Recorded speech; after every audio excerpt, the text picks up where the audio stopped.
అమెరికాల ఆదాని మీద అవినీతి కేసు బుక్ అయ్యే వరకలా ఇక్కడి పాలిటిక్స్ లో ఈటు పెరిగింది. కార్ పార్టీ కారాలు మిరియాలు నూరుకుంట కాంగ్రెస్ మీద గరంగా పట్టింది. హైకమాండ్ కు తెలియకుండానే ఆదానితోని ఒప్పందాలు చేసుకుందా ఇక్కడ రేవంత్ సర్కారు అని గులాబీ పార్టీ లాజికల్ తోని కొడుతుండే వరకలా ఇక మొదటికే మోసం వచ్చే తట్టుంది అనుకోని ఇవాళ ప్రెస్ మీట్ పెట్టి స్కిల్ యూనివర్సిటీ కోసం ఆదాని తానికెళ్ళి తీసుకున్న 100 కోట్లను మళ్ళీ ఆయనకే ఇస్తున్నామని కూడా చెప్పుకొచ్చిండు రేవంత్.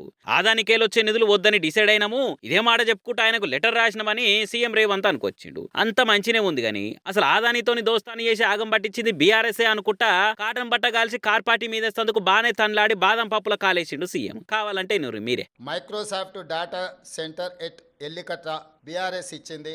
అదేవిధంగా 3 national highway projects Khammam to Suryapet national highway, Mancherial to Repallewada national highway, Khammam to Kodad national highway BRS ఇచ్చింది.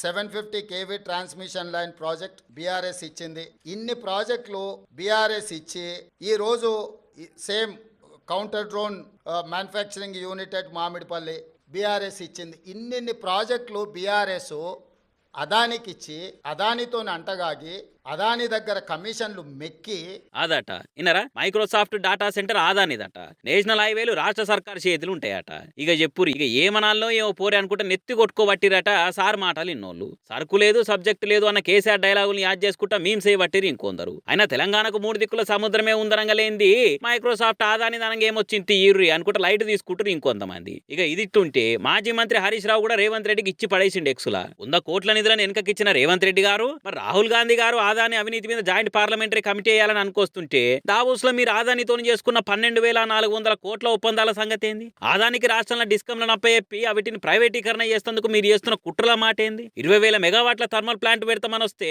మర్యాదతోని కలిసి షాయి దాగిచ్చి పంపించేసినాము. కానీ కాంగ్రెస్ డబుల్ స్టాండ్ పాటించింది. రాహుల్ గాంధీ అవినీతి పరుడు అన్న మనిషికే గల్లీ కాంగ్రెస్ రెడ్ కార్పెట్ పరిచింది. ఢిల్లీలో రాహుల్ గాంధీ ఏమో వ్యతిరేకంగా పోరాటం చేస్తున్న ఆదాని తోటి రేవంత్ రెడ్డి దోస్తీ చేసి ఒప్పందాలు చేసుకున్నాడు. ఇప్పుడు ఆదాని అవినీతి బయటికి రాగానే మాట మార్చిర్రు. రాష్ట్ర సర్కార్ ఆదానితో చేసుకున్న ఒప్పందాలు అన్నింటిని రద్దు చేయాలని డిమాండ్ చేస్తున్నాం అనుకుంటే గట్టిగానే రాసుకొచ్చిండు. మరి పంచాయతీ రేపు ఏం దాకపోతుంది ఏం కథ అనేది చూడాలిగా.